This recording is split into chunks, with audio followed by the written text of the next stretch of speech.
Hi, ఈ ప్రాబ్లంకి answer మనం షార్ట్స్లో చెప్పడం జరిగింది. అయితే దీన్ని మ్యాథమెటికల్ ప్రూఫ్ చేద్దామండి. దీన్ని ప్రూవ్ చేయడం కోసం ఈ ఇచ్చిన దాన్ని నేను ఎక్స్ అనుకుంటున్నానండి.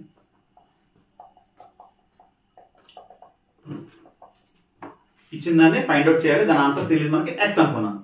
సరే, నెక్స్ట్ 1 ప్లస్ ఈ 1/2 నేను ఎలా రాస్తానంటేనండి 1/2 ఇంటూ 1 కింద రాశాను. నెక్స్ట్ అండి ఈ 1/4 ని 1/2 ఇంటూ 1/2 రాశాను. నెక్స్ట్ ఈ 1/8 ని 1/2 ఇంటూ 1/4 కింద రాశాను. నెక్స్ట్ ఈ 1/16 ని 1/2 ఇంటూ 1/8 కింద రాశాను. ఈ విధంగా ఇన్ఫినిటీ, ఇది ఎక్స్. ఓకేనండి. నెక్స్ట్ స్టెప్ లో 1 ప్లస్ ఇక్కడ నుంచి చూస్తే ఇక్కడ 1/2 ఉంది, ఇక్కడ 1/2 ఉంది, ఇక్కడ అలా 1/2 వస్తూనే ఉంది కాబట్టి దాన్ని కామన్ తీస్తున్నా. కామన్ తీసాను అనుకోండి, 1/2 వచ్చేసింది కాబట్టి 1 ఉంది, 1/2 బయటకు వస్తుంది కాబట్టి ఇంకొక 1/2 ఉంది, 1/2 బయటకు వస్తుంది కాబట్టి 1/4 ఉంది, 1/2 బయటకు వస్తుంది కాబట్టి 1/8 ఉంది, అండ్ సో ఆన్ ఇన్ఫినిటీ. ఇది ఎక్స్ అండి.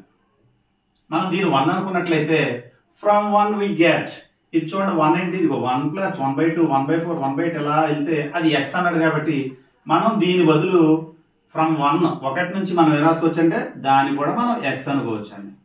ఇదంతా ఎక్స్, ఇదిగో ఇక్కడ నుంచి is equal to X.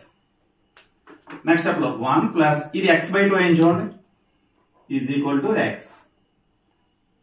1 plus x/2 is equal to X. దీన్ని క్రాస్ మల్టిప్లికేషన్ చేస్తే ఇక్కడ చేస్తున్నాను చూడండి, 2 plus x/2 is equal to X. 2 plus x is equal to 2x. Next దాన్ని అటు ఇటు రాస్తే 2x minus x is equal to 2. 2x లోంచి x తీసేస్తే x ఈజ్ ఈక్వల్ టు 2. చూసారా, దీని ఆన్సర్ ఎంత వచ్చింది? 2 ఈజ్ ద ఆన్సర్. మన ఛానల్ నచ్చితే లైక్ చేయండి, సబ్స్క్రైబ్ చేయండి.